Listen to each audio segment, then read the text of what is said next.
Hello dear travellers through the mists of time. Welcome back to Emerald Dreams, where we wander together through the ancient paths of Ireland, where legends breathe and old sorrows still echo across the hills. Tonight, we journey into one of the most heartbreaking and beautiful tales ever told in Irish mythology, a story that has moved hearts for more than 1,000 years. This is the tale of the sons of Usnach and Their Exile, though many know it better by the name of its tragic heroine, Deirdre of the Sorrows. It is a story woven from prophecy and destiny, from forbidden love and terrible betrayal. It speaks of beauty so profound that it brought kingdoms to their knees, of loyalty tested beyond all measure, and of a love that defied even the most powerful king in Ulster. This tale belongs to the Ulster Cycle, that great collection of heroic stories from ancient Ireland, set in a time when warriors lived by codes of honor, when druids could see the threads of fate, and when the boundary between the mortal world and the other world was thin as morning mist. More than that, this story is counted among the three sorrows of storytelling, those three great tragic tales of Ireland that were told and retold around fires for centuries. The other two sorrows tell of the children of Lur and the children of Twirian, but many consider this tale of Deirdre and the sons of Usnach to be the most poignant of them all. So settle in, dear listeners, as we travel back through the centuries to the ancient kingdom of Ulster, to the great fortress of Emain Macha, where this tale begins not with joy but with a terrible prophecy spoken at a feast. Let the world around you fade away.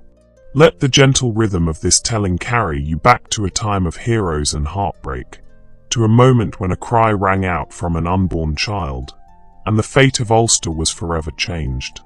The world of ancient Ulster. To understand this story, we must first walk the halls of Emain Macha, the royal seat of Ulster's power. Picture in your mind a great hill fortress rising from the plains near what is now Armagh in Northern Ireland. This was no ordinary stronghold but the very heart of a kingdom, a place where legend and history intertwined like the patterns in Celtic knotwork. Emain Macha, named for the goddess Macha herself, stood as a symbol of Ulster's might and glory. Within its earthen ramparts and wooden palisades rose the great halls of King Conchobar mac Nessa, and among these halls, two bore the name Red Branch. One was the Croeb Ruad, where the king held court, and the other was the Croeb Derg, where the severed heads and battle trophies were kept, grim reminders of Ulster's victories. These Red Branch halls gave their name to the greatest warriors of Ulster, who were known throughout Ireland as the Red Branch Knights. These were no ordinary soldiers. They were the champions of Ulster, men trained not only in the arts of war but in poetry, music, and the ancient board game of Fidgel. They were expected to be as skilled with a harp as with a sword, as quick with verse as with a spear. They embodied an ideal of the warrior that went far beyond mere fighting prowess. They were to be cultivated, educated, honorable men who could defend their people and their king with unwavering loyalty.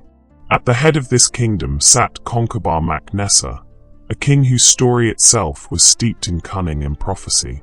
His mother, Nessa, had been a woman of fierce determination and intelligence. Through her cleverness, she had maneuvered her son onto the throne of Ulster, convincing the former King Fergus mac Róich to step aside. Conchobar ruled from Emain Macha with wisdom and strength, and under his reign, Ulster prospered. His warriors were the finest in Ireland, his court was renowned for its hospitality and splendor, and his name was spoken with respect from one end of the island to the other. Yet like all powerful men, Conchobar had his flaws. He could be proud and possessive, slow to forgive those who crossed him, and determined to have what he desired no matter the cost. These qualities, which might serve a king well in matters of statecraft and war, would prove devastating when applied to matters of the heart. Among the most important figures at Conchobar's court was Cathbad, the chief druid of Ulster. In ancient Ireland, druids held a position of tremendous power and respect. They were priests, judges, teachers, and seers. Their knowledge of the old ways, their ability to interpret omens, and their gift for prophecy made them indispensable advisors to kings. No major decision would be made without consulting the Druids, and even the most powerful king would not speak before his chief Druid in formal assembly. Cathbad was a figure of particular authority and mystique. He wore robes of vibrant colours, far more elaborate than common folk were permitted, and his presence commanded immediate attention. His predictions had proven accurate time and again, earning him both respect and fear. When Cathbad spoke of what was to come, people listened, for his words carried the weight of destiny itself. In some versions of the tales, Cathbad was even said to be Conchobar's true father, though this was never openly acknowledged, adding another layer of complexity to their relationship. The society that Cathbad and Conchobar presided over was one built on intricate codes of honor and obligation. Warriors were bound by Gisa, sacred prohibitions or obligations that they could not break without losing their honor or even their lives. Hospitality was sacred. To refuse a feast offered in your name was a terrible shame. Loyalty to one's king and kinsman was paramount. Yet there were circumstances where even these loyalties could conflict, forcing impossible choices. This was the world into which our tale unfolds, a world of rigid codes and powerful prophecies, where the words of a druid could seal a person's fate before they drew their first breath. It was a world where great beauty was both blessing and curse, where love could be the most dangerous force of all, and where the decisions of kings could ripple outward to affect generations. In this world, at this court, at Emain Macha in all its glory, the threads of destiny were about to be woven into a pattern of such tragedy that it would be remembered for more than a millennium. The stage was set, the players were in position, and all that was needed was a single moment, a single cry in the night, to set everything in motion. The prophecy of Deirdre. The beginning of our tale takes us to a great feast, as so many Irish stories do. This was no gathering at the king's own hall, but rather a celebration at the home of one of Conchobar's most trusted servants, a man named Fedlimid Mac Dale.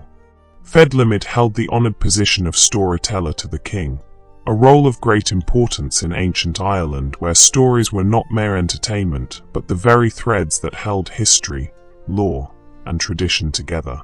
Fedlimid's house was filled with the finest warriors of the Red Branch, along with King Conchobar himself. The tables groaned with food, the mead flowed freely, and the air was filled with laughter and the telling of tales. It should have been a night of pure celebration, for Fedlimid had news to share. His wife, who had long been thought unable to bear children, was heavily pregnant. At their age, this was a miracle worth celebrating, and so the finest men of Ulster had gathered to honour this unexpected blessing. The feast grew loud and boisterous as the night wore on. Warriors raised their voices in songs and howls of drunkenness, toasting Fedlimid and his wife, celebrating this late-life gift. The noise rose to a roar, the very walls seeming to shake with the revelry. And then, cutting through all that noise like a blade through silk, came a scream. It was no ordinary scream. It came from the womb itself, from the unborn child within Fedlimid's wife. The sound was so piercing, so unnatural, that the entire hall fell into shocked silence. Warriors who had faced death in battle without flinching now felt a chill run down their spines. The pregnant woman clutched her swollen belly, her face pale with fear and confusion. What kind of child would cry out before it was even born? All eyes turned to Cathbad, the chief druid, who stood slowly from his place. His face was grave as he approached Fedlimid's wife. He placed his hands upon her belly, and his eyes took on that distant, unfocused look that came over him when he peered beyond the veil of the present into the currents of fate. For a long moment, he stood in silence while the gathered warriors held their breath. When he finally spoke, his words fell upon the assembly like stones into still water, sending ripples of dread outward. "A daughter lies within," Cathbad intoned, his voice carrying the weight of prophecy. "Her name shall be Deirdre, and she shall be called Deirdre of the Sorrows, for great sorrow shall follow her all her days." The druid's voice grew stronger as the vision took hold of him, and the words that followed would echo through the ages. This child will grow to be a woman of such beauty that she will have no equal in all of Ireland. Her hair will shine like polished jet, her skin will be fairer than snow, and her eyes will hold depths that men will drown in. Kings and lords will desire her above all things. Had the prophecy ended there, it might have been taken as a blessing, but Cathbad's face grew darker still, and his next words sent a wave of horror through the hall. But this beauty will be Ulster's doom. Because of her, the noblest warriors will be driven into exile. Because of her, blood will be shed and oaths will be broken. Because of her, Emain Macha will burn, and Ulster's greatest heroes will turn their swords against their own people. Death and ruin will come upon Ulster, and all because of this child. The silence that followed was absolute and terrible. Fedlimid stood frozen, his joy turned to ash. His wife wept, whether from fear for her child or for Ulster itself, none could say. Then the warriors began to speak, and their voices rose in anger and fear. Many called for the child to be killed immediately, as soon as she was born. Better to end one life, they argued, than to see Ulster destroyed. It was a cruel calculus, but in their minds, necessary. But King Conchobar raised his hand, and the hall fell silent once more. The king had been listening to Cathbad's prophecy with an expression that was difficult to read. Now he spoke, and his words surprised everyone in that hall. "The child will not be killed," he declared. "I will not allow the murder of an innocent babe based on what might come to pass." There was a murmur of approval at this display of mercy, but Conchobar was not finished. "Instead," he continued, "the child will be taken from here as soon as she is born. She will be raised in secret, in a place far from the eyes of men, seeing no one but an old woman who will be her teacher. I will have her brought up in seclusion until she reaches the age when she can be married." He paused, and then spoke the words that sealed Deirdre's fate. "And when that time comes, I myself will marry her. She will be my wife and queen. In this way, the prophecy will be thwarted. If she is mine and mine alone, then no other kings or lords can war over her, and Ulster will be safe." Some in the hall nodded at this wisdom, seeing in it a way to prevent disaster. Others were less certain, for they understood that Conchobar's declaration came not from pure wisdom but from something else. The druid's description of the child's future beauty had kindled something in the king, a desire to possess this promised perfection. In trying to avert the prophecy, Conchobar was already setting its fulfillment in motion, though none yet realized it. Thus it was decided. When Deirdre was born some months later, she was taken from her mother's arms before Fedlimid's wife could even properly look upon her child's face. The baby was placed in the care of Líb Hácum, a wise woman of Emain Macha, known for her learning and her trustworthiness. Líb Hácum was both poet and teacher, well versed in the old stories and the arts that a noble woman should know. The old woman was given a house in a remote location, far from the paths that men traveled, hidden deep in the forest. Guards were placed around the perimeter, but they were the oldest and ugliest warriors that could be found. Men past their prime in battle, their faces weathered and scarred, chosen specifically so that young Deirdre would see no comely young men who might turn her head. And so Deirdre began her strange, isolated life, knowing nothing of the prophecy that had been spoken over her before her birth, nothing of the fate that Conchobar had planned for her. She knew only the forest, the birds and beasts that lived there, and the wise old woman who was her sole companion and teacher. In this secluded world, Deirdre grew, unaware that with each passing day, Cathbad's prophecy was drawing closer to its inevitable fulfillment. Deirdre's secluded childhood. The years passed slowly in that hidden house in the forest, marked only by the turning of seasons and the slow transformation of a child into a young woman. Líb Hácum proved to be a dedicated and loving guardian, though her task was a strange one.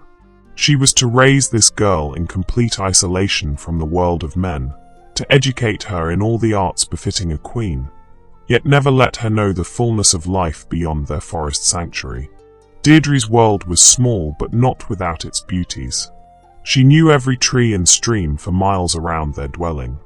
She learned the songs of every bird, could identify the tracks of deer and fox, and knew where the first flowers bloomed in spring. The forest became her kingdom, and in its quiet spaces, she found a kind of peace. Leibhacum taught her everything a noble woman should know. She learned poetry and could recite the great tales of Ireland's heroes. She learned music and could play the harp with fingers that seemed to coax magic from the strings. She learned embroidery and weaving, creating patterns of stunning complexity.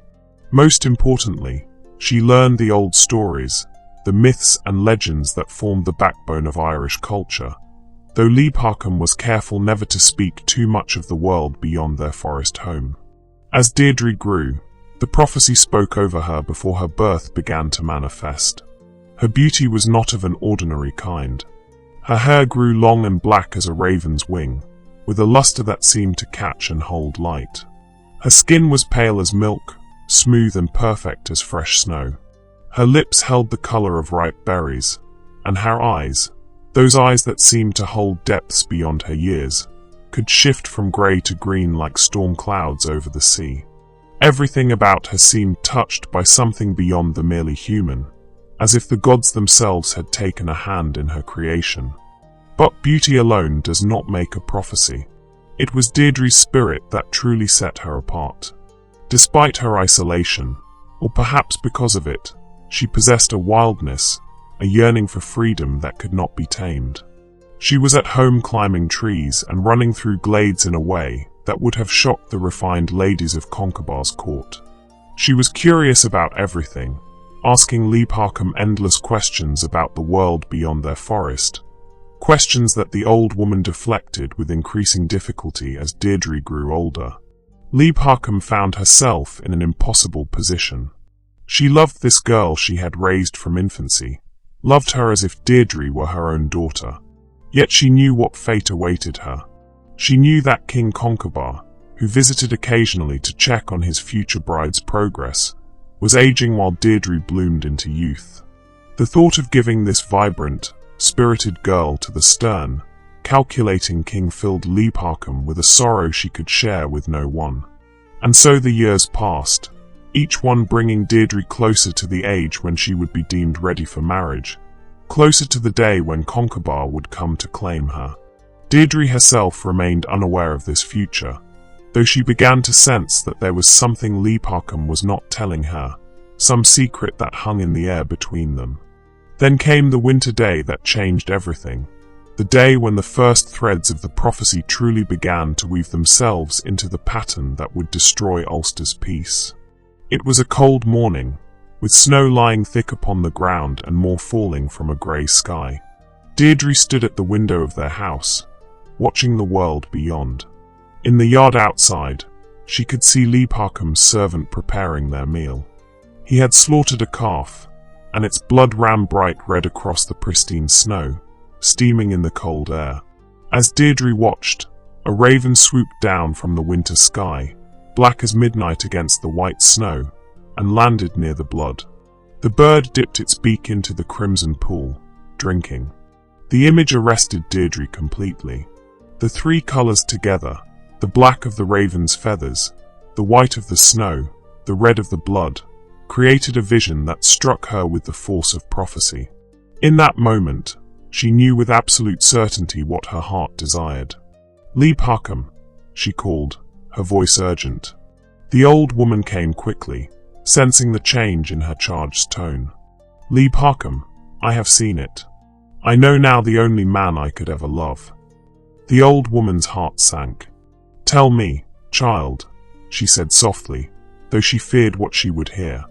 I will love a man, Deirdre said, her eyes still fixed on the scene outside.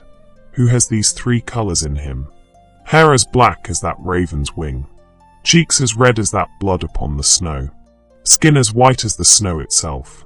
Only such a man could ever touch my heart. Does such a man exist, Leibhacum? The old woman hesitated, caught between truth and deception. She should have denied it. She should have told Deirdre that such a man was merely a dream, impossible to find. But Leibhacum loved the girl too much to lie to her in this moment. And perhaps, in her heart, the old woman hoped that fate might yet be turned aside, that if Deirdre's heart were truly given elsewhere, Conchobar might be persuaded to release her. "There is such a man," Leibhacum said quietly. "His name is Naoise, son of Usnach. He is one of the finest warriors of the Red Branch, nephew to King Conchobar himself. His hair is indeed black as a raven's wing, his cheeks have the color of blood, and his skin is fair as snow. He is accounted one of the handsomest men in all of Ulster, and more than that, he is renowned for his skill in battle, for his beautiful singing voice, and for his honor." Deirdre turned from the window, her face alight with a determination that frightened Leibhacum. "Then I must meet him," she declared. "I must see this Naoise for myself." "Child, that is impossible," Leibhacum protested. "You are meant for another. The king has ordained it." For the first time, Deirdre truly understood that there was a plan for her life, a plan made without her knowledge or consent. "What do you mean?" she asked, her voice suddenly cold. "What has the king ordained for me?" And so, with a heavy heart, Leibhacum told her. She told her of the prophecy spoken at her birth, of Conchobar's decision to raise her in seclusion, of his intention to make her his queen. She told her everything, watching as understanding and then rebellion blossomed in Deirdre's eyes. "I will not marry the king," Deirdre said, and her voice held an iron certainty that no amount of argument could bend. "I will meet this Naoise, and if he is indeed as you describe, then he is the only man I will ever accept." Leibhacum knew then that the prophecy could not be avoided. Cathbad had spoken truly. This beauty, this wild, determined spirit, would indeed bring sorrow to Ulster, and there was nothing the old woman could do to prevent it. All she could do now was try to protect the girl she loved, even as she helped her toward the doom that awaited them all. Naoise and his brothers. While Deirdre dreamed in her forest sanctuary of the man she had never met, that man himself went about his life in the great world beyond her knowing, unaware that his fate was already sealed. Naoise, son of Usnach, was everything that Leibhacum had described and more. He stood among the finest warriors of the Red Branch, a man in the full flower of his young manhood, perhaps 20 summers old, tall and strong with the bearing of one born to nobility. His lineage was impeccable. He was nephew to King Conchobar through his mother, and thus bound to the king by both blood and oath. His father, Usnach, had been a respected warrior in his own day, and Naoise had inherited not only his father's skill in battle but also his honor and integrity. But Naoise did not stand alone. He had 2 younger brothers, Ainley and Arden, and the 3 of them were inseparable. They were known throughout Ulster not merely as 3 brothers but as a single, formidable force. They trained together, fought together, and were loyal to each other with a devotion that was remarked upon even in a society that valued kinship above nearly all else. When one spoke of the sons of Usnach, it was understood that one meant all 3 together, for they were rarely apart. Ainley, the middle brother, was known for his quick wit and his skill with words. He could diffuse a tense situation with a jest, or rouse warriors to battle with a speech. He was also a skilled swordsman, perhaps not quite matching Naoise's prowess, but formidable in his own right. Arden, the youngest, was the most impulsive of the 3, quick to laugh and quick to anger, but brave beyond question and fiercely protective of his brothers. Naoise himself possessed a rare combination of qualities that made him stand out even among the exceptional warriors of the Red Branch. As a fighter, he was skilled with sword, spear, and shield, capable of holding his own against any warrior in Ulster. His reflexes were lightning quick, his strength considerable, and his courage never in question. He had proven himself in numerous battles and skirmishes, earning the respect of older warriors and the king himself. But what truly set Naoise apart was his voice.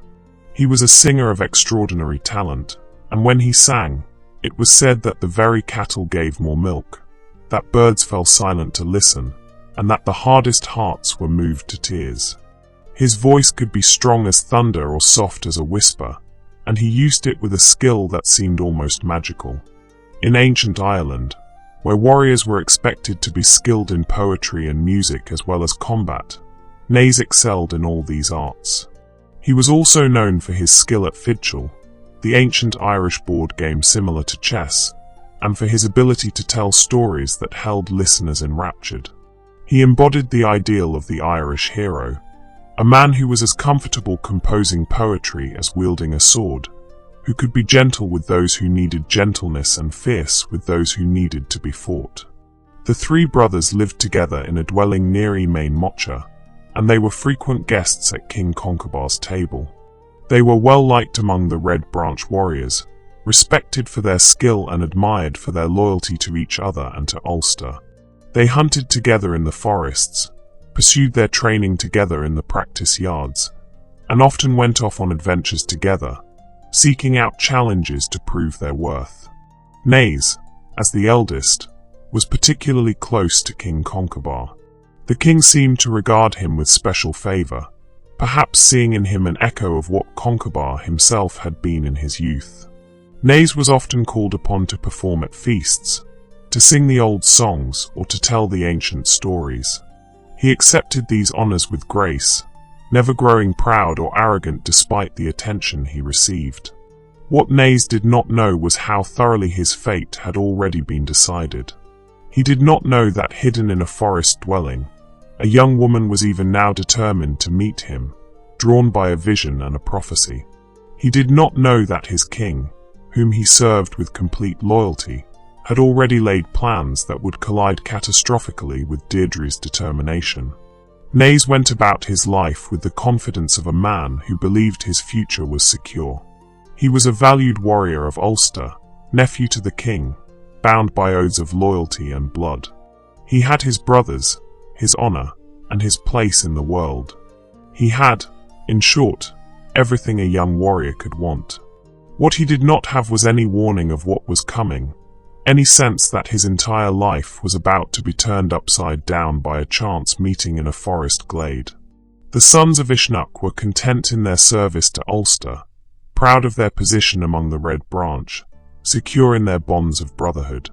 They could not have known that all of this was about to be shattered, that they were about to become the instruments through which Cathbad's prophecy would be fulfilled.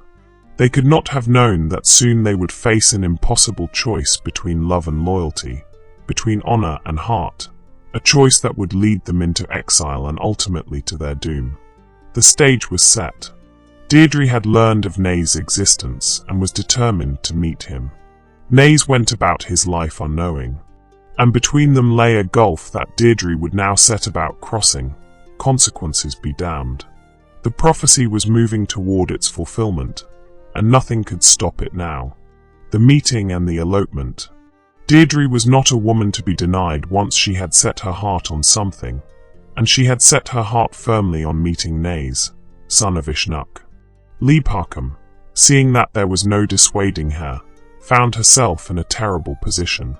She could refuse to help, but she knew Deirdre well enough to know that the girl would simply find another way, perhaps a more dangerous one.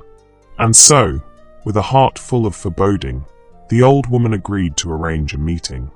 It was not difficult to discover when Naoise and his brothers would be hunting in the forests near Deirdre's hidden home. The sons of Usnach were known to range far and wide in their hunts, and Leibhacum sent word carefully, learning when they would be near.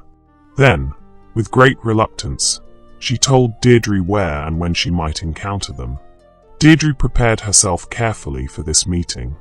She dressed in her finest clothes, simple though they were compared to what the ladies of Emain Macha wore, but they suited her perfectly. She bound her long black hair with ribbons, and her excitement made her cheeks flush pink and her eyes bright. She looked, Leibhacum thought with a pang of sorrow, like a woman going to meet her fate. Which, of course, she was. The meeting happened in a forest glade on a day in early spring, when the world was awakening from winter's sleep. Naoise and his brothers were tracking a deer through the trees when they heard a sound that made them stop in their tracks. It was singing, a woman's voice, clear and beautiful, rising through the trees like birdsong. Naoise's brothers exchanged glances. They were far from any settlement, and the voice was coming from a part of the forest they knew to be uninhabited. Curiosity drew them forward, following the sound, until they came to a small clearing where a young woman sat on a fallen log, singing to herself.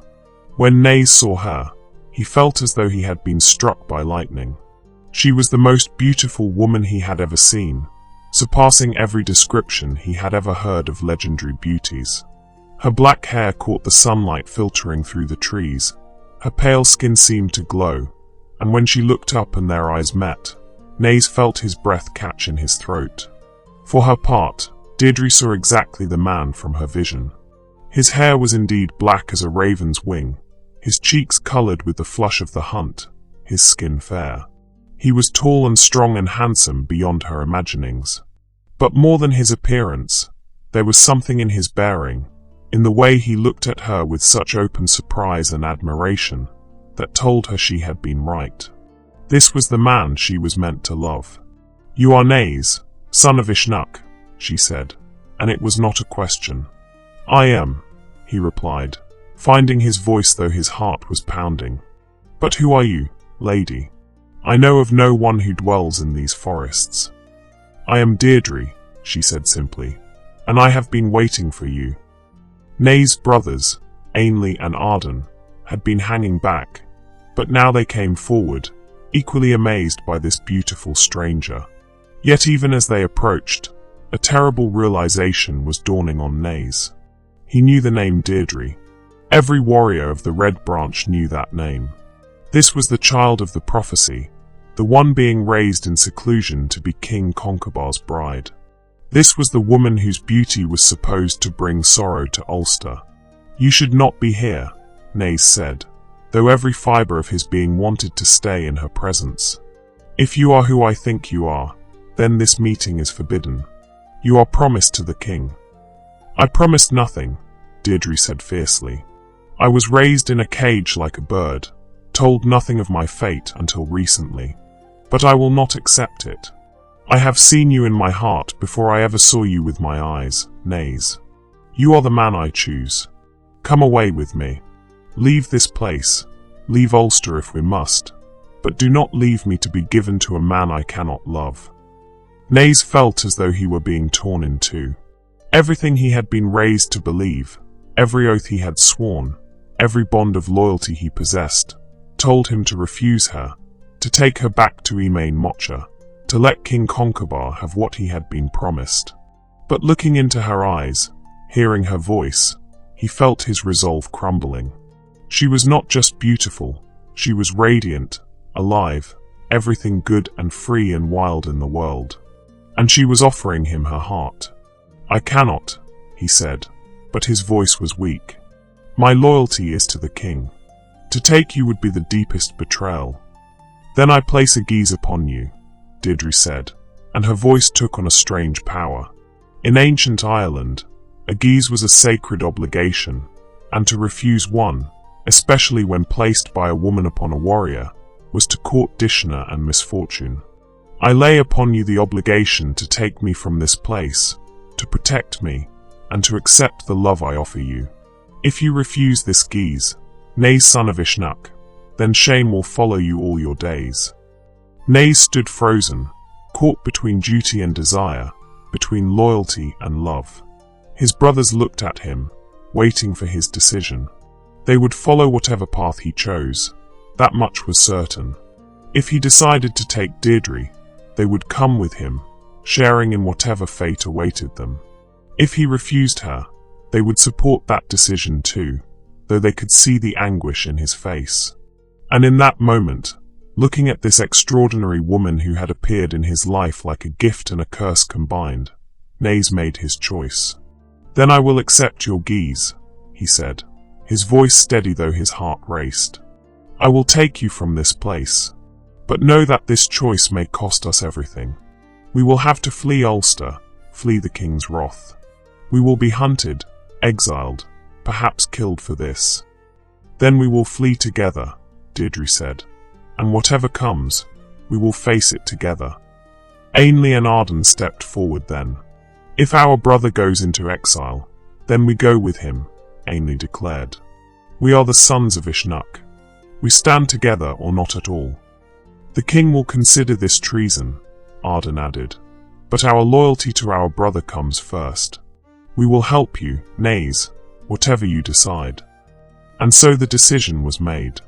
There in that forest glade, with the spring sun filtering through the new leaves, the sons of Usnach chose love over loyalty, chose Deirdre over their king, chose exile over honor. They could not know the full cost of that choice, could not see the path that lay ahead, but they made it willingly. They moved quickly after that. Deirdre returned briefly to say goodbye to Lieb Huckham, who wept and embraced her, knowing this was likely the last time she would see her beloved charge. The old woman gave her what provisions she could, and her blessing, though her heart was heavy. Within hours, the sons of Usnach and Deirdre were far from that place, heading for the coast with about 150 loyal warriors who chose to follow them into exile rather than face the king's wrath for letting them escape. They reached the sea at last and found boats to take them across the water to Alba, to Scotland, to a land where they might be free from Conchobar's reach. As the Irish coast faded behind them, Deirdre stood at the ship's rail, her hand in Naoise, and looked back at the land of her birth. She felt no regret for her choice, but she could not shake the feeling that she would never see Ireland again. Little did she know how right she was, or how much sorrow lay ahead before that prophecy would be fulfilled. Exile in Scotland. The grey waters of the sea between Ireland and Scotland were calmer than they might have been, as if even the elements were giving the exiles safe passage to their new home. Deirdre stood on the deck of the boat, feeling the salt spray on her face, tasting freedom for the first time in her life. Beside her stood Naoise, his arm around her protectively, and not far away his brothers Ainley and Arden kept watch, alert for any sign of pursuit. When they reached the shores of Alba, as the Irish called Scotland, the exiles found themselves in a land both familiar and strange. The language was similar enough to their own that they could make themselves understood, for the people there shared much with the Irish. The landscape, too, was reminiscent of Ireland, with its green hills and dark forests, its swift streams and hidden glens. Yet it was not home, and they knew they must be cautious in this foreign land. At first, they lived rough, hiding in the wild places, hunting for their food, and sleeping under the stars.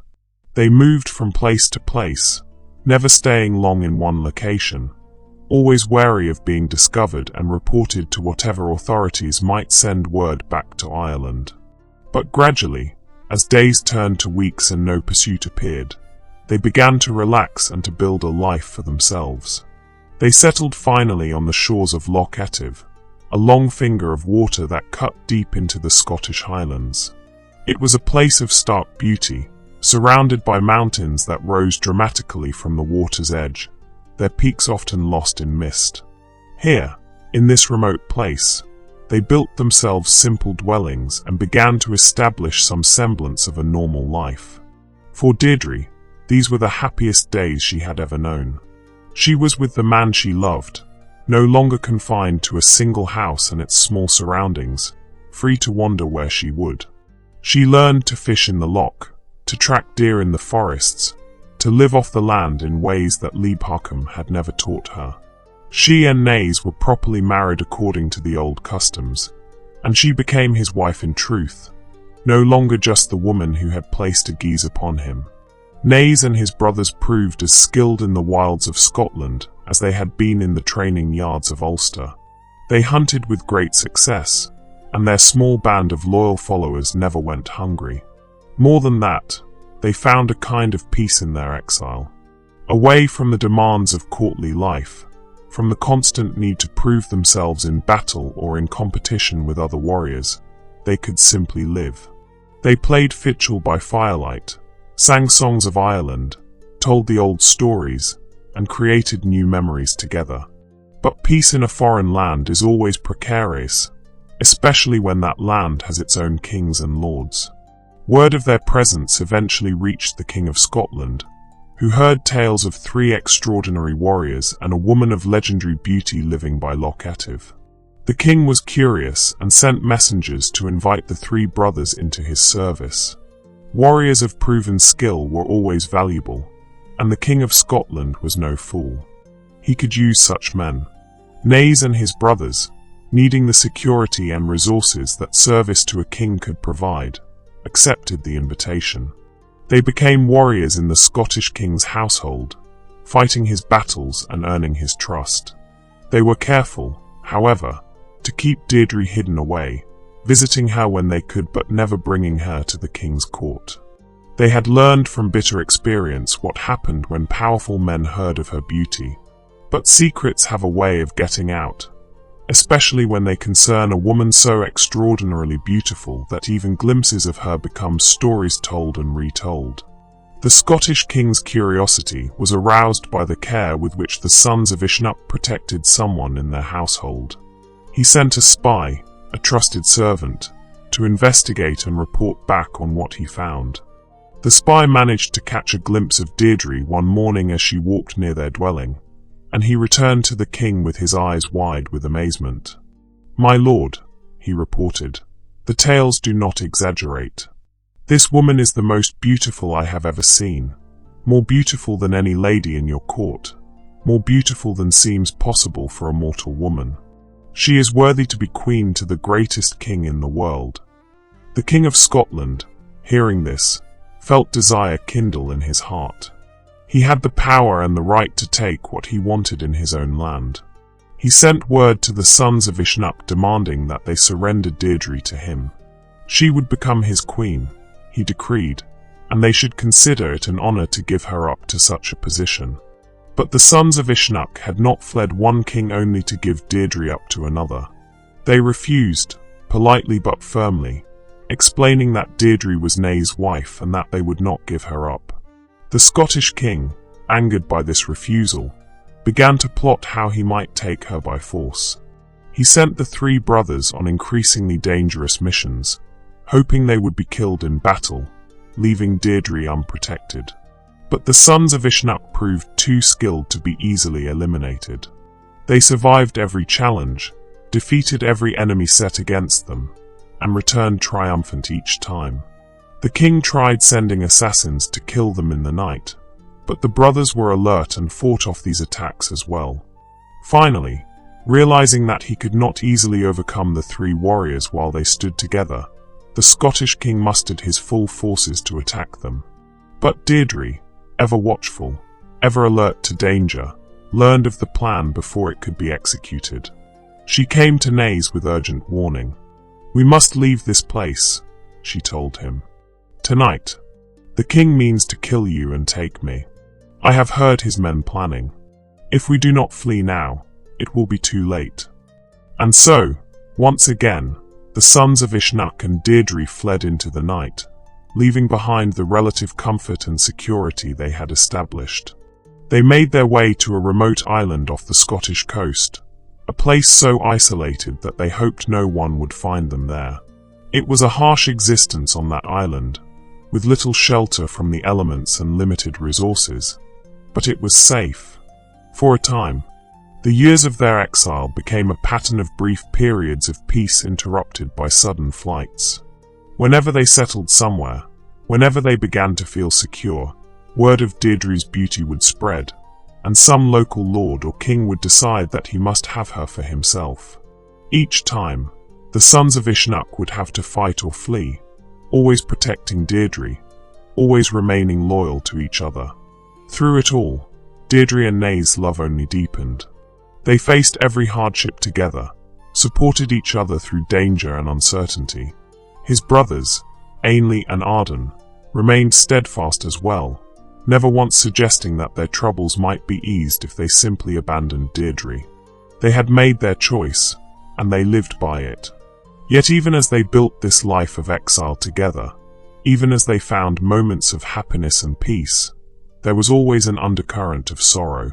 They were cut off from their homeland, from their families, from everything they had known. They could never rest easy, never truly settle anywhere. And Deirdre, despite her love for Naoise, felt the weight of guilt. She knew that these men had given up everything for her, had become fugitives and exiles because she had refused to accept the fate chosen for her. She loved them for it, but the knowledge haunted her. The sons of Usnach sometimes spoke of Ireland in the evenings, remembering the halls of Emain Macha, the faces of friends they had left behind, the green hills of Ulster. There was a longing in their voices when they spoke of home, a homesickness that all their skill and courage could not overcome. They had made their choice willingly, but that did not make the cost any less painful to bear. And so the years passed in exile, each season bringing its own challenges, each year taking them further from the life they had once known. They could not have known that even as they struggled to survive in Scotland, events were unfolding in Ireland that would ultimately lead them home. They could not have known that King Conchobar had neither forgiven nor forgotten, and that he was biding his time, waiting for the right moment to lure them back into his reach. The call to return. Back in Ulster, King Conchobar Mac Nessa sat in his great hall at Emain Macha, and his heart was not at peace. Years had passed since Deirdre and the sons of Usnach had fled, years in which the king's anger had not diminished but rather had transformed into something colder and more patient. Conchobar was not a man who forgave easily, and he had been humiliated before his entire court. His intended bride had been stolen away by his own nephew, one of his most trusted warriors. That such a thing could happen was an insult that gnawed at him constantly. Yet Conchobar was also a clever king, and he knew that overt revenge might backfire. The sons of Usnach, particularly Naoise, had been well loved among the Red Branch warriors. Many had sympathized with them, even if they had not dared to follow them into exile. If Conchobar simply hunted them down and killed them, he might face rebellion in his own court. No, he needed to be more subtle than that. He needed to make it appear that he was being merciful, forgiving, even generous. One evening, as the Red Branch warriors feasted in his hall, Conchobar brought up the subject as if it had just occurred to him.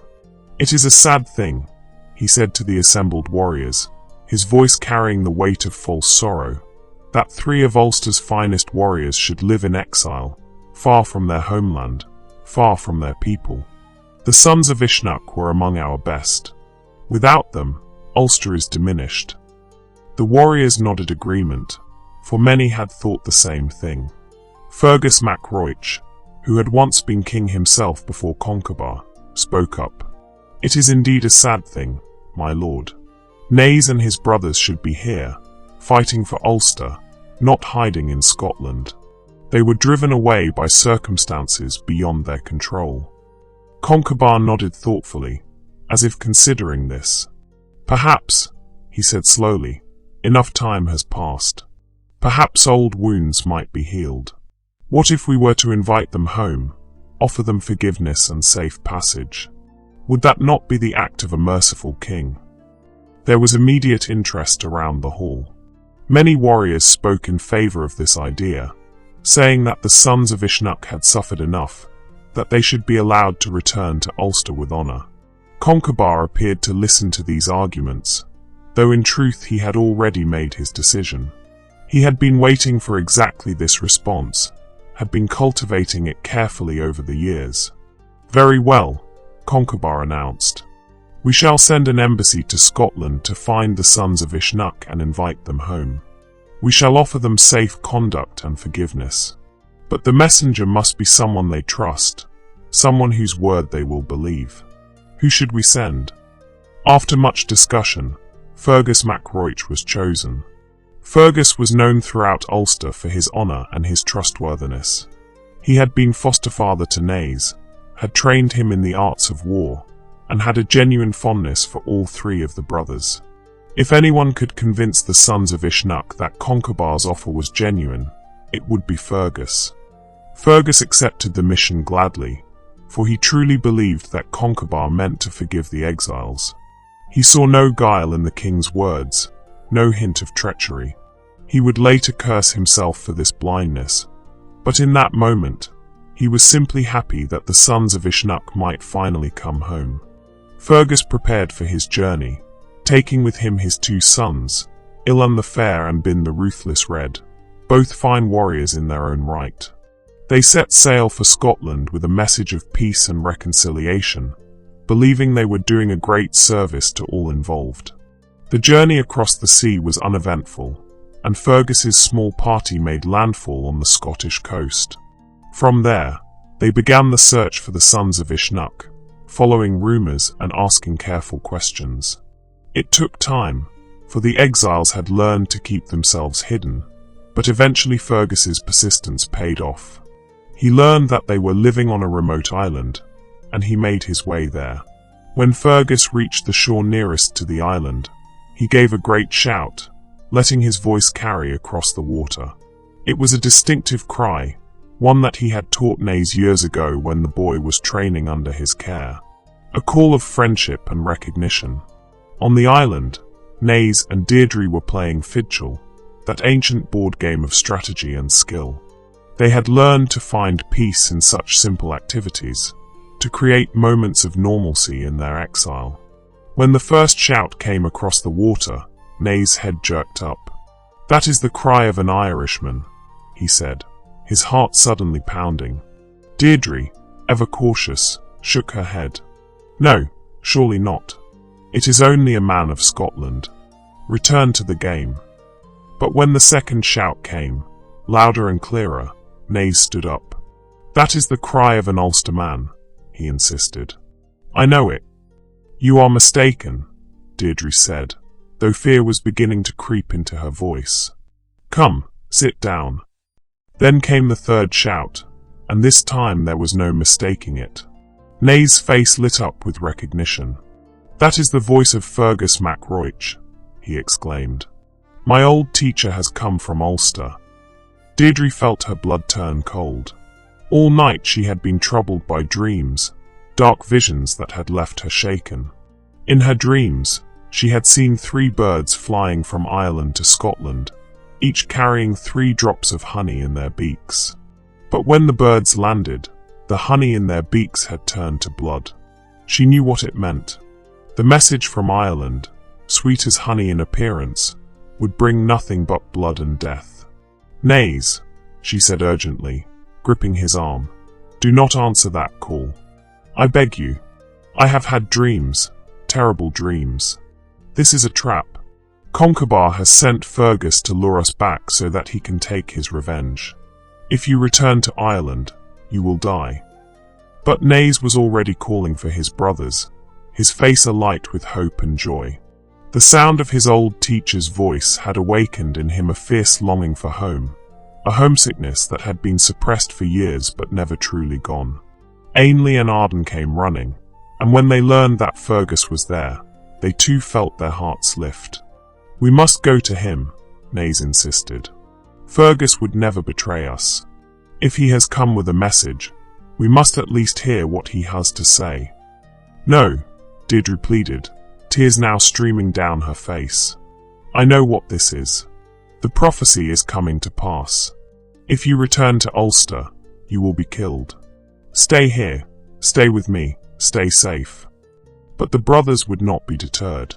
They took a small boat and rowed across to where Fergus waited, and Deirdre followed, her heart heavy with dread. When she saw Fergus standing there, smiling warmly, she wanted to scream at him, to tell him what he was doing, but she knew he would not listen. Men never listened to the warnings of women, even when those women spoke with the voice of prophecy. Fergus embraced each of the brothers warmly, genuine joy and affection in his face. "My lads," he said, "how I have missed you. Ulster has not been the same without the sons of Usnach." "And we have missed Ulster," Naoise admitted.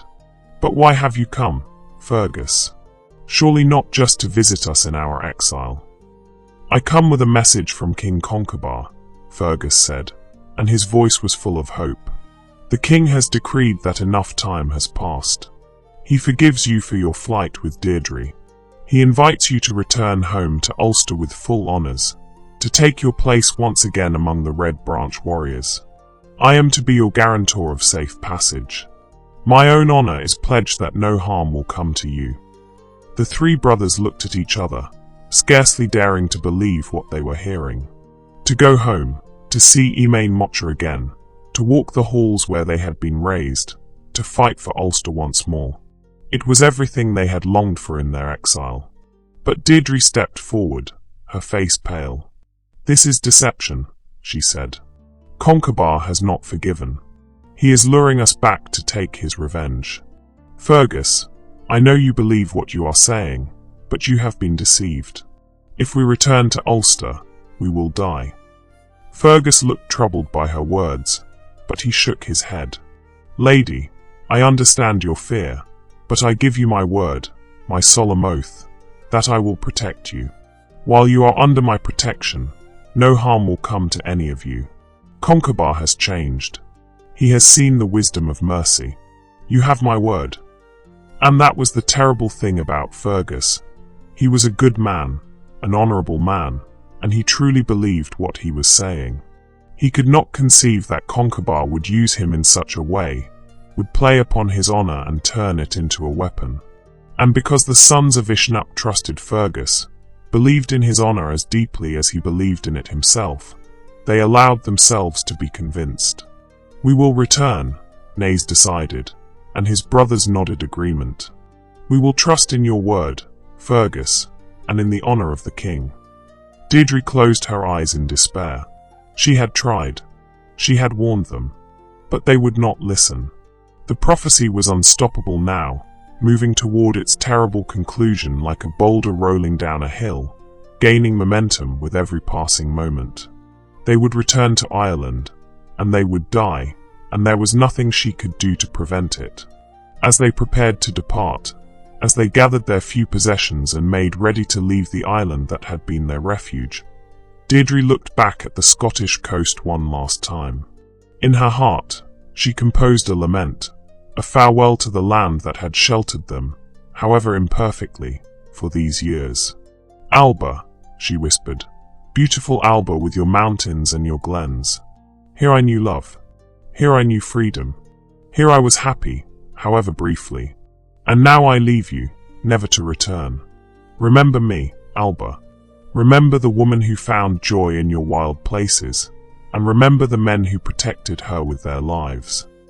Then they boarded the ship that would carry them back to Ireland, back to their doom. And Deirdre wept silently, her tears falling into the dark water, while the sons of Usnach talked eagerly of home, not seeing the trap that was closing around them with every wave that brought them closer to Ulster's shore. The journey home. The voyage back to Ireland should have been a time of celebration for the exiles, but for Deirdre, every moment was agony. She watched the Irish coast grow closer with a sense of impending doom that she could not shake. She had tried again and again to warn Naoise and his brothers, but they would not listen. They were too caught up in their joy at returning home, too trusting of Fergus's word, too eager to believe that their exile was finally over. Only Deirdre could see the truth. Only she understood that they were sailing not toward reconciliation but toward death.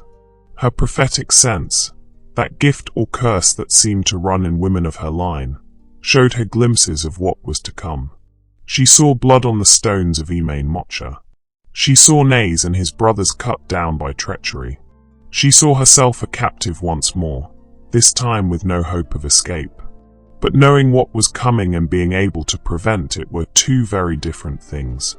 As the ship drew nearer to the Irish coast, Deirdre composed a long lament, a farewell to Scotland that expressed all the sorrow in her heart. She sang it softly, and Fergus and the sons of Usnach fell silent to listen, moved by the beauty and sadness of her words even if they did not fully understand the depth of her grief. "Farewell to Alba," she sang. "Farewell to Glen Etive where I knew peace. Farewell to the mountains that sheltered us, to the lochs where we fished, to the forests where we hunted. Sweet was my life in those wild places.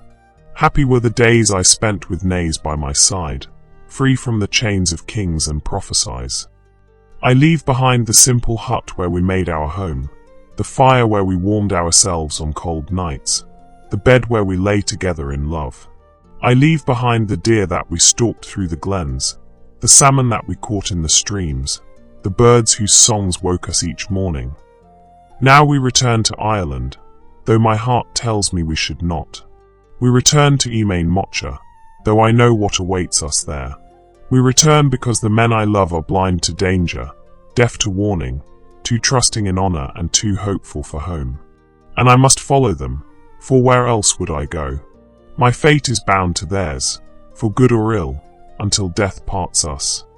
When she finished, there were tears in many eyes, though the men told themselves they were merely moved by the beauty of her song, not by any sense of prophecy. Only Fergus looked troubled, as if her words had planted a seed of doubt in his mind. But he shook it off, determined to believe in Conchobar's word and his own ability to protect those under his care. They landed on the Ulster coast at last, and the feel of Irish soil under their feet was overwhelming for the sons of Usnach. They had been gone for years, and despite the hardships of their exile, they had never stopped loving their homeland. They looked around eagerly, drinking in the sight of the green hills, the familiar trees, the distant mountains. They were home at last. But Conchobar's trap was already being set. Even as Fergus and his charges made their way inland toward Emain Macha, the king was putting the final pieces of his plan into place. He had arranged for a local lord, a man named Róich, to invite Fergus to a feast. This was no coincidence but a carefully orchestrated move, for Conchobar knew something about Fergus that would prove crucial. Fergus was under a sacred obligation, a guise, never to refuse a feast offered in his name. When they reached Róich's fortress, as Conchobar had known they would, the lord came out to greet them warmly. "Fergus Mac Róich," he called out. "Welcome. I have prepared a feast in your honor. You and your companions must join me." Fergus felt his heart sink as he heard those words. He looked at the sons of Usnach, who were watching him expectantly, and then back at Róich. "I thank you for your hospitality," he said carefully, "but I am on urgent business for the king. I am escorting these men to Emain Macha under my personal guarantee of protection. I cannot delay. But surely you will not refuse a feast given in your name." Róich pressed, and there was an edge to his voice that suggested he knew exactly what he was doing. What would people say of Fergus Mac Róich if he spurned such hospitality? Fergus was trapped, and he knew it. If he refused the feast, he would be breaking his guise, and the shame and misfortune that would follow such a violation were too terrible to contemplate. But if he accepted, he would have to leave the sons of Usnach to continue without him, at least temporarily. He would be breaking his oath to stay with them until they reached safety at Emain Macha. He made his decision, though it tore at him. "I will stay for the feast," he said, his voice heavy. "But the sons of Usnach must continue on to Emain Macha. My sons, Ilan and Bin, will go with them in my place. They are fine warriors, and they know that my honor is at stake in protecting these men. They will keep them safe until I can join them." Deirdre grasped Naoise's arm urgently. "This is part of the trap," she said. "They are separating us from our protector. We should wait here with Fergus. We should not go on without him."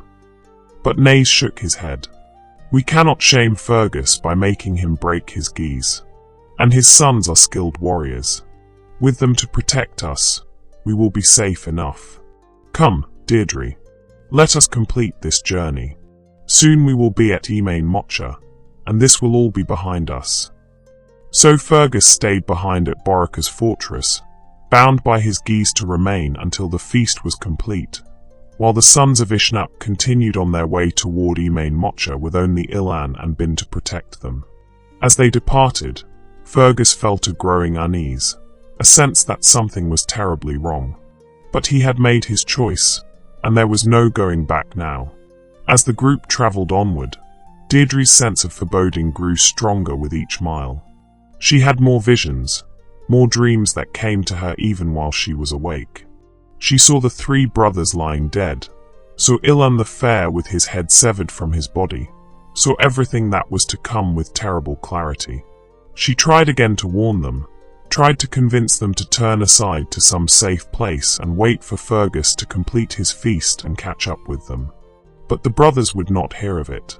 They were so close to home now, so close to Emain Macha. They could almost see the smoke rising from its cooking fires, could almost hear the sounds of the court. They pushed on, eager to complete their journey, dismissing Deirdre's warnings as nothing more than nervousness and fear. At last, as the sun was setting, they came within sight of Emain Macha itself. The great fortress rose before them, torches already being lit in the gathering dusk. From within, they could hear the sounds of life, the calls of guards, the clatter of activity. It looked so familiar, so welcoming. It looked like home. What they could not see was the armed men gathering in the shadows, the warriors loyal to Conchobar who were waiting for the signal to attack. They could not see the king himself, watching from a high window, his face a mask of cold satisfaction. They could not see the trap that had been so carefully laid, the jaws that were about to snap shut around them. Conchobar had prepared well for this moment. He had arranged for the returning exiles to be housed in the Red Branch Hall itself, the same hall where battle trophies were kept, the same hall that could be easily surrounded and converted into a death trap. He had made sure that Fergus would be delayed, separated from his charges at the crucial moment. He had positioned his most loyal warriors nearby, ready to act on his command. As the sons of Usnach and Deirdre approached the gates of Emain Macha, accompanied by Ilan and Bin, they still believed that they were coming home to forgiveness and peace.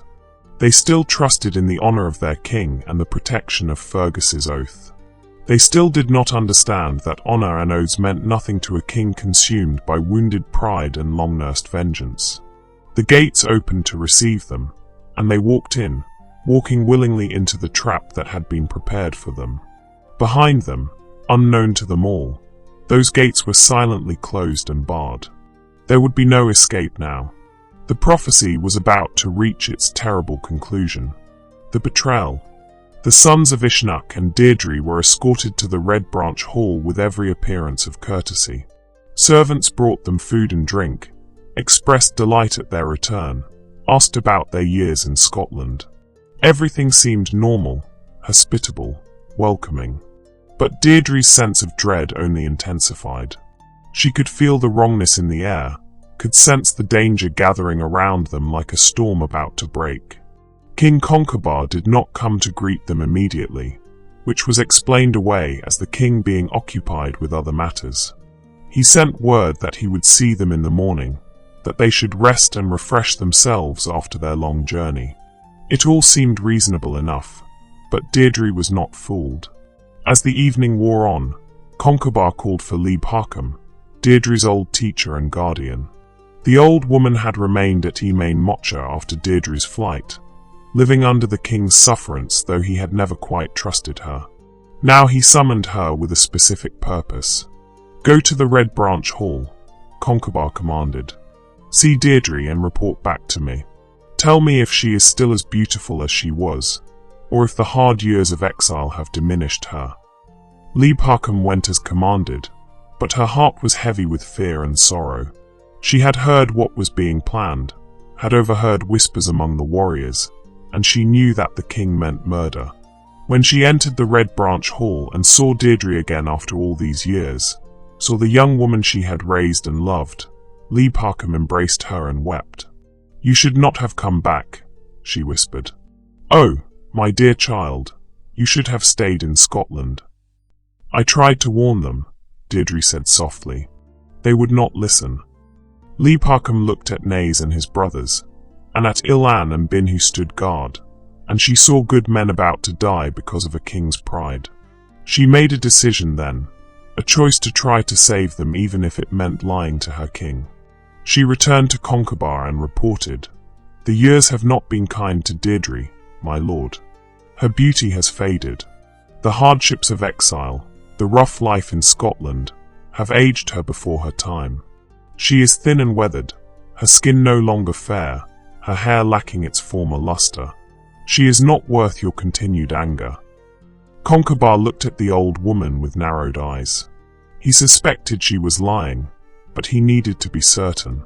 He sent another servant, a man named Gelban, with instructions to spy on the Red Branch Hall and report back truthfully on what he saw.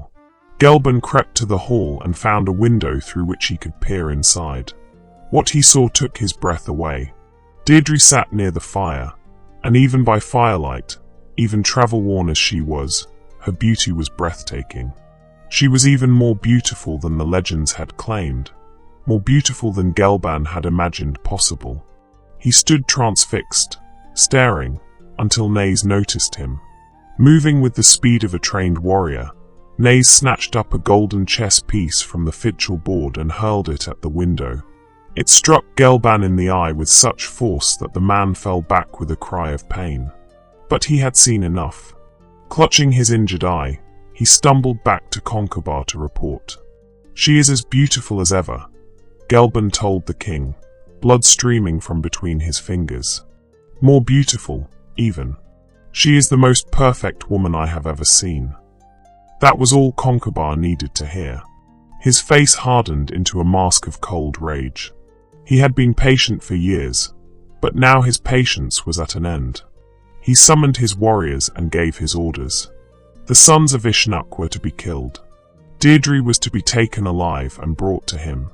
It was to be done immediately, before Fergus could arrive and complicate matters with his presence and his honor. The warriors Conchobar chose for this task were led by Emain Macha, the king of Fern Mag. Emain had long been an enemy of Ulster, but he had recently made peace with Conchobar, and the king now called upon him to seal that peace with blood. Emain agreed readily, perhaps seeing an opportunity to prove his loyalty to his new ally, or perhaps simply taking pleasure in the prospect of killing 3 of Ulster's famous warriors. As night deepened, armed men surrounded the Red Branch Hall. Inside, Naoise and his brothers finally began to sense that something was wrong. The atmosphere had changed. There were too many warriors moving in the darkness outside, too many torches being lit, too much activity for the late hour. "We have been betrayed," Emain said quietly, his hand going to his sword. "Fergus would not betray us," Naoise insisted, but his voice was uncertain now. "Not Fergus," Deirdre said, her voice calm with the terrible certainty of fulfilled prophecy. "But Conchobar has betrayed us all, and Fergus's honor has been used against him. We are trapped, my love. The time has come." Before they could react further, the attack began. Warriors burst into the Red Branch Hall from multiple entrances, weapons drawn, their faces grim. Ilan and Bin, Fergus's sons, immediately moved to defend the sons of Usnach as their father had charged them to do. Bin fought like a demon, his sword rising and falling, cutting down Conchobar's warriors left and right. He was making a difference, turning the tide of the battle, until Conchobar himself appeared and called out to him. "Bin, son of Fergus, why do you fight for these exiles against your own king? I offer you a bargain. Stand aside, and I will give you lands and wealth beyond measure. Continue to fight, and you will die with them. Choose." Bin hesitated. He thought of his father, of his father's honor, of the oath that had been given. But he also thought of the lands being offered, of the wealth, of his own future. In that moment, temptation won out over honor. To his eternal shame, Bin lowered his sword and stepped back, abandoning the sons of Usnach to their fate. But Ilan the Fair, his brother, was made of different stuff. When Conchobar made him the same offer, Ilan spat at the king's feet. "I am my father's son," he declared. "I will not betray those I have sworn to protect, not for all the lands in Ulster. If you want them, you will have to go through me." And go through him they tried. Ilan fought magnificently, holding off multiple warriors at once, his sword a blur of steel. He cut down man after man, refusing to yield an inch. Then Conchobar's own shield, the famous shield that cried out when its bearer was in danger, made its distinctive sound. The shield had been given to Fiasha, Conchobar's son, and now that sound rang out across the battlefield.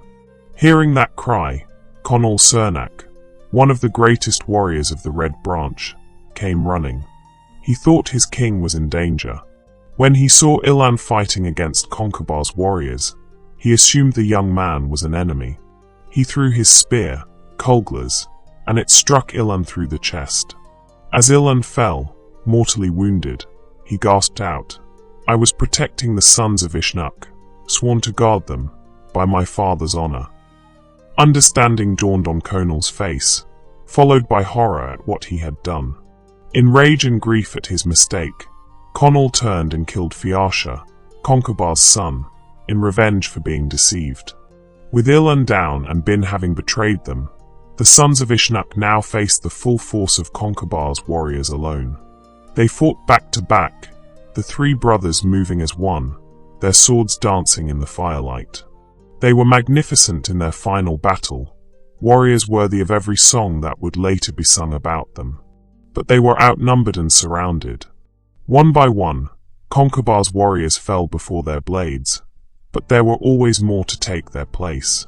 The brothers began to tire, their movements growing slower, their breaths coming harder. Deirdre watched in helpless horror, screaming warnings, weeping, trying to reach Naoise but held back by Conchobar's men. Then Emain Macha saw his opportunity. As the battle raged, he positioned himself carefully and waited for the right moment.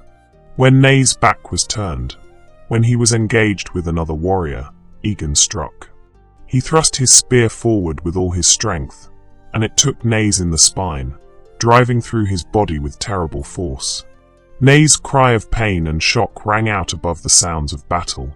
He fell forward, the spear protruding from his back, and his brothers screamed in rage and grief. Ainley and Arden fought their way to Naoise's side, trying to protect their fallen brother, but it was too late. The wound was mortal, and Naoise's blood was pooling on the floor of the Red Branch Hall. The brothers refused to be separated even in death.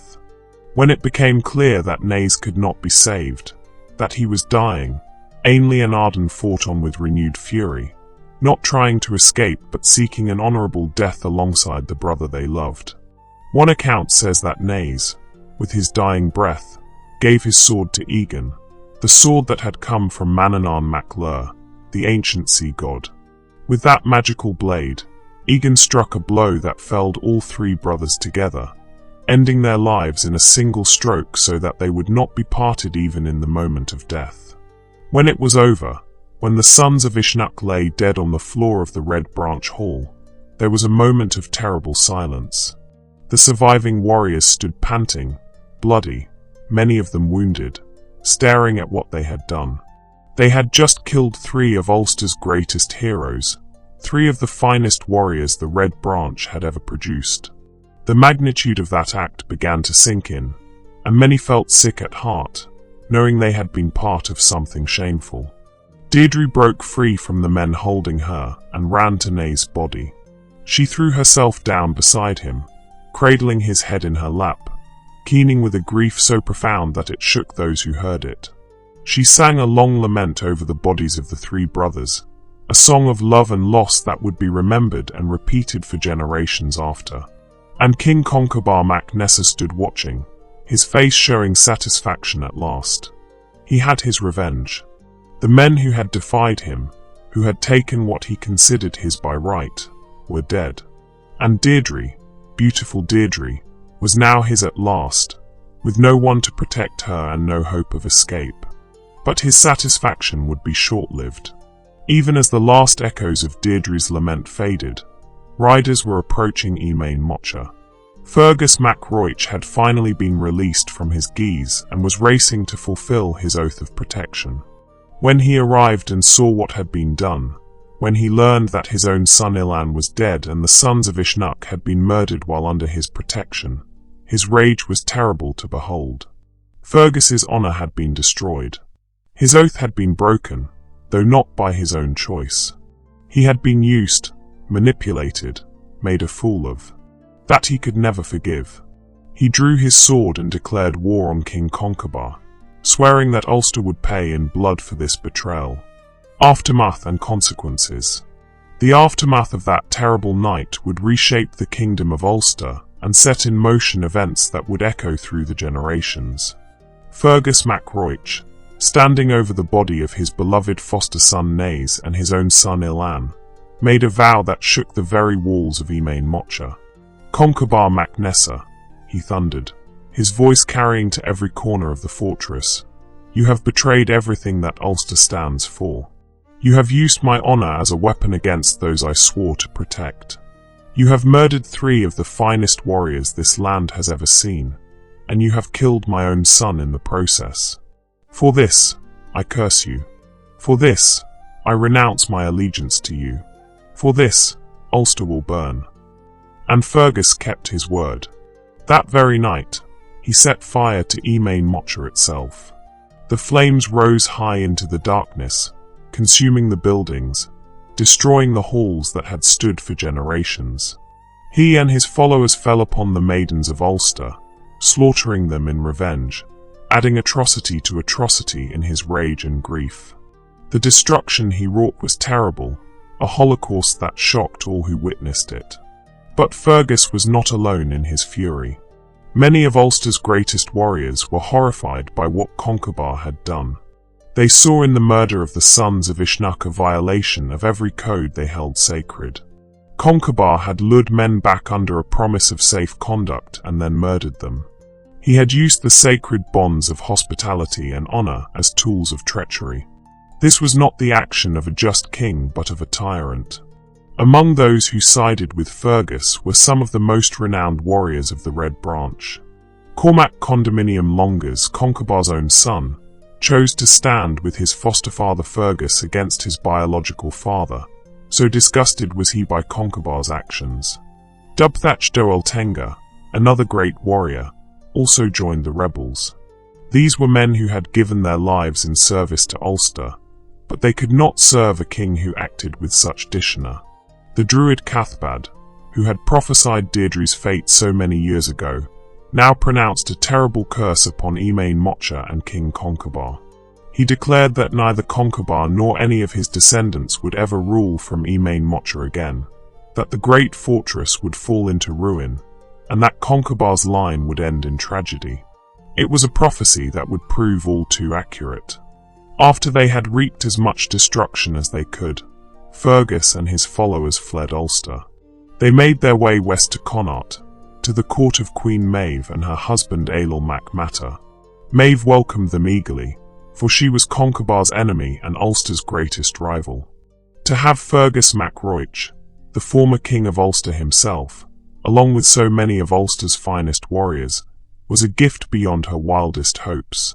Fergus would remain in Connaught for the rest of his days, and he would get his revenge on Conchobar. When Queen Maeve later raised an army from 4 of the 5 provinces of Ireland and launched an invasion of Ulster to steal the great bull Dom Quailnge, Fergus would lead the way, using his knowledge of Ulster's defences against his former homeland. This was the famous cattle raid of Cooley, the Tyne Bo Quailnge, the great epic that stands at the heart of the Ulster Cycle. The death of the sons of Usnach was thus directly responsible for the greatest war in Irish mythology, the war that would nearly destroy Ulster and claim the life of its greatest hero, Cúl Chulainn. But what of Deirdre herself? What of the woman at the centre of all this tragedy? The woman whose beauty had indeed brought sorrow to Ulster just as Cathbad had prophesied. Conchobar took Deirdre as his captive and claimed her as his wife. But if he thought that possessing her would bring him satisfaction, he was quickly disillusioned. Deirdre submitted to being Conchobar's wife in body, for she had no choice, but her spirit remained forever beyond his reach. She never smiled. She never spoke more than absolutely necessary. She ate barely enough to keep herself alive and slept as little as possible. Her eyes, those beautiful eyes that had once sparkled with life and love, became dull and empty, the eyes of someone whose soul had already departed. For a full year, Deirdre lived this way, a living ghost in Conchobar's court. The king tried everything to make her warm to him, to show some sign of affection or at least acceptance. He gave her fine clothes and jewels, which she wore without interest. He tried to engage her in conversation, but she responded only in monosyllables. He brought musicians to play for her, poets to recite for her, but nothing moved her. She was alive, but not living, existing in a state somewhere between life and death. Conchobar grew increasingly frustrated and angry at her coldness. Finally, one day, he confronted her directly. "Who do you hate most in all the world?" he demanded. "Besides me, who is it that you detest above all others?" Deirdre looked at him with those empty eyes and spoke more words than she had spoken in months. "I hate Emain Macha," she said quietly, "the man who murdered Naoise. I hate him with every fibre of my being." Conchobar's face twisted with cruel satisfaction. "Then perhaps a year with me has been punishment enough," he said. "I will give you to Emain as his wife. You may spend the rest of your days with the man you hate second most, in service to the man who killed your beloved." The next morning, Conchobar had Deirdre placed in a chariot with Emain Macha to be taken to his lands. As they rode through the countryside, Conchobar rode alongside them on his own horse, taunting her. "Look at you, Deirdre," he said mockingly, "sitting between two rams like a ewe in a field. You who were promised to be Queen of Ulster, now reduced to being passed between men you despise." Something broke in Deirdre at those words, or perhaps it was that she finally saw her opportunity. They were riding along a rough track with large stones on either side. As Conchobar spoke his cruel words, Deirdre suddenly lunged forward in the chariot. Before anyone could stop her, she threw herself headfirst from the moving vehicle, deliberately striking her head against a large boulder beside the road. The impact killed her instantly. Her skull shattered, and she died there on that road, finally free of the prophecy, the kings, and all the sorrows that had pursued her since before her birth. In that final act of defiance, she chose death over a life of humiliation. She chose to join Naoise in death rather than live on without him.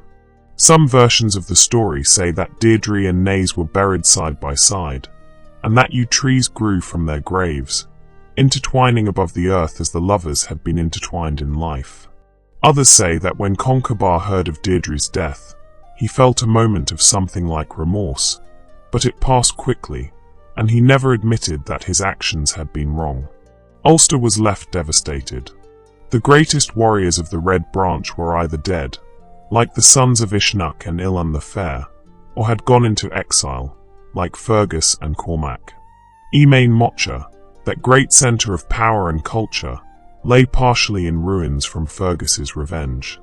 The bonds of loyalty and honour that had held Ulster together were frayed, perhaps permanently damaged. King Conchobar sat on a throne that had been diminished, ruling a kingdom that would never be as strong as it had been. And all of this, all the death and destruction, all the sorrow and loss, had come to pass exactly as the druid Cathbad had prophesied on that night so many years ago when a baby's cry rang out from the womb. Deirdre had indeed brought sorrow to Ulster, not through any fault of her own, not through any evil action, but simply by existing, by being beautiful, by refusing to accept the fate that men had chosen for her without her consent. The prophecy had been fulfilled in every terrible detail. Ulster's finest warriors had been driven into exile. Blood had been shed. Oaths had been broken. Emain Macha had burned. And Deirdre of the Sorrows, had lived up to her name, dying as tragically as she had lived. Legacy and meaning.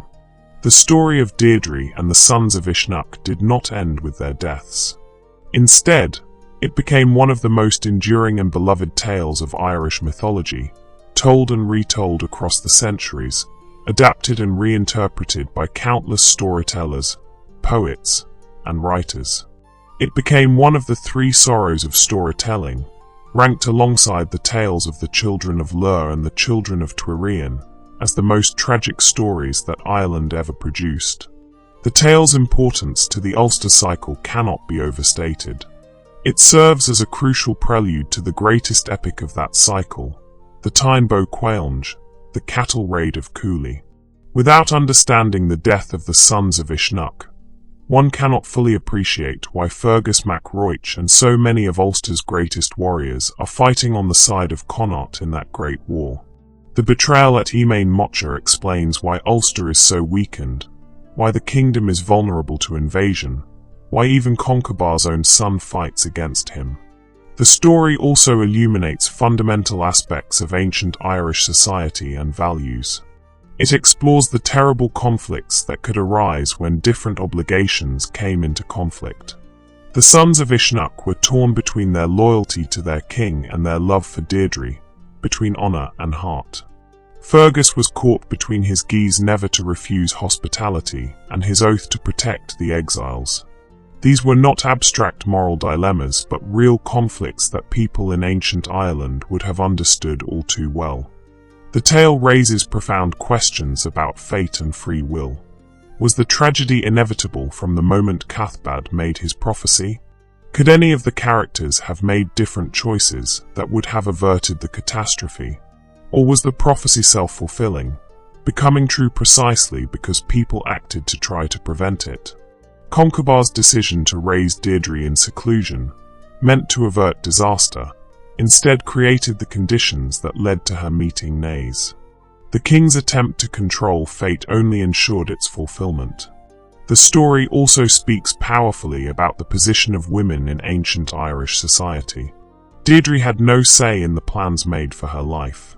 She was treated as property to be controlled, first by her father, then by the king. Her own desires, her own choices, were considered irrelevant by the men who held power over her. The only way she could exercise any agency was through defiance, through running away, and ultimately through choosing the manner of her own death. Her tragedy is not just that she and Naoise died, but that she was never truly free to live on her own terms. Yet Deirdre is not portrayed as merely a passive victim. She is shown as having remarkable strength, courage, and determination. She defies convention, places a geese on a warrior to force him to accept her love, chooses exile over a life of luxury, and ultimately chooses death over humiliation. In many ways, she is the most active character in the story, the one who makes the boldest choices, even if those choices lead to tragedy.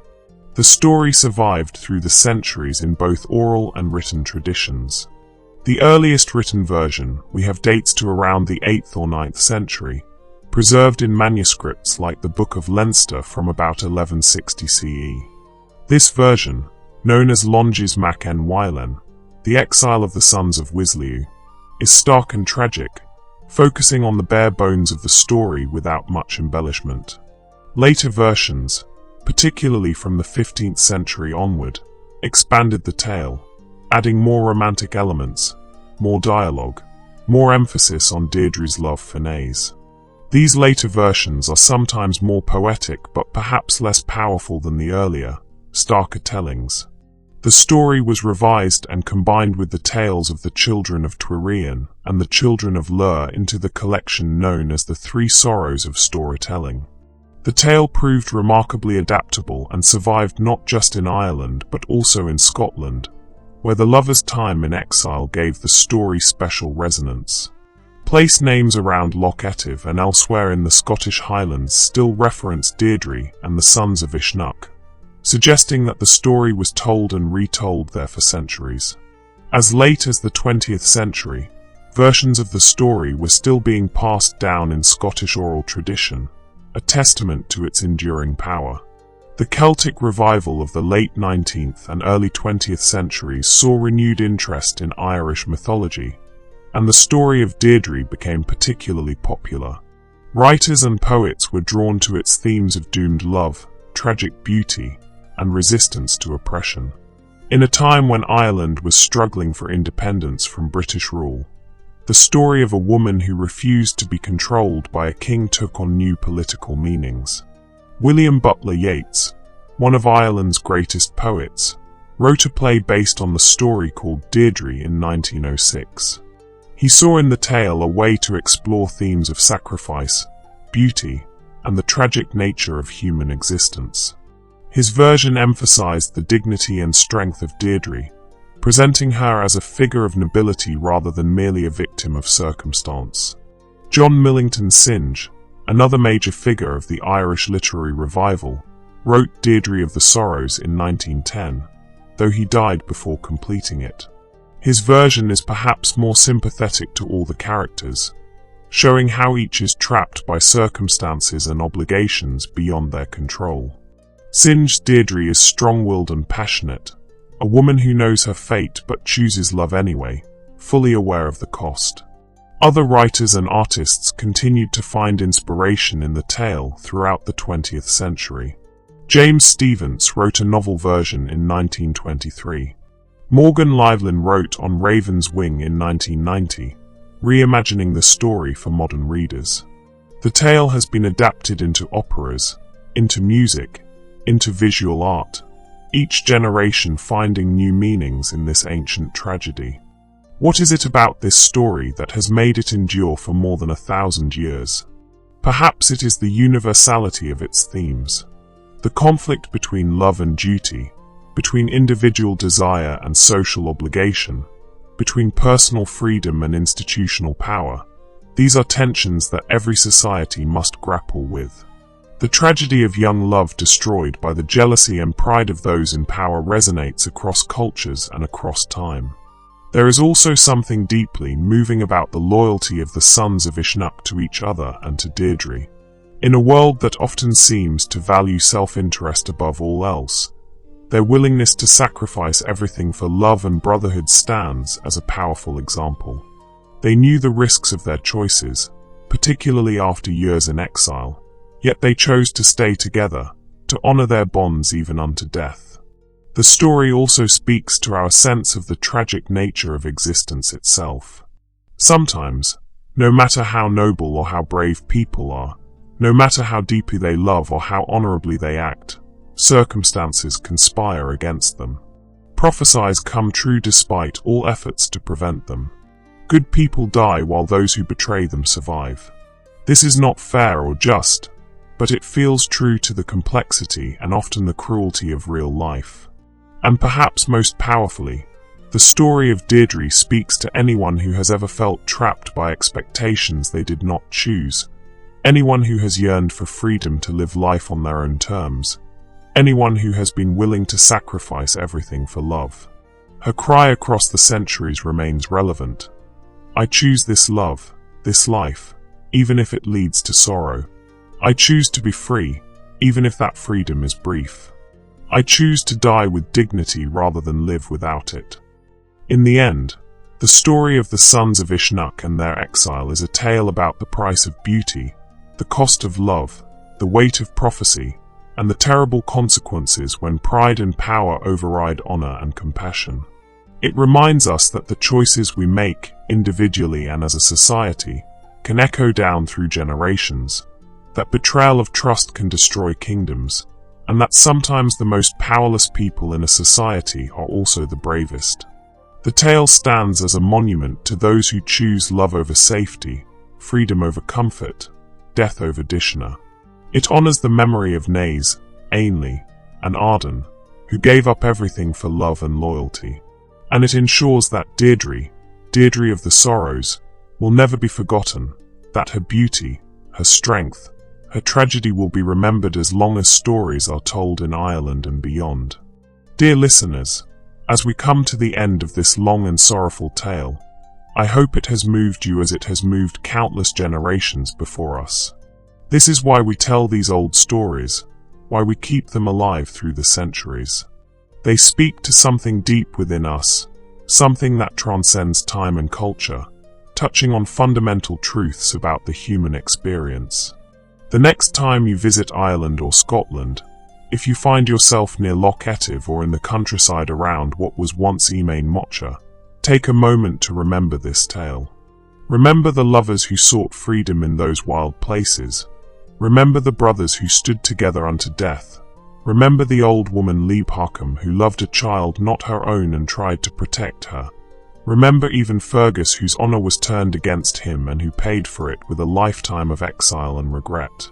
And remember that the same forces that drove this ancient tragedy, pride, possessiveness, the refusal to accept that others have the right to choose their own paths, these forces are still with us. May we learn from this tale. May we choose compassion over pride, honor over vengeance, freedom over control. If you enjoyed this journey through Irish mythology, please like this video and subscribe to Emerald Dreams. Share it with others who love these ancient tales, these whispers from the past that still have so much to teach us. Leave a comment telling me what aspects of this story moved you most, or what other tales from Irish mythology you would like to hear. Until next time, dear travelers, may your paths be safe, your hearts be light, and may you always choose love over fear, freedom over chains, and honor over expediency. Slán go fóill.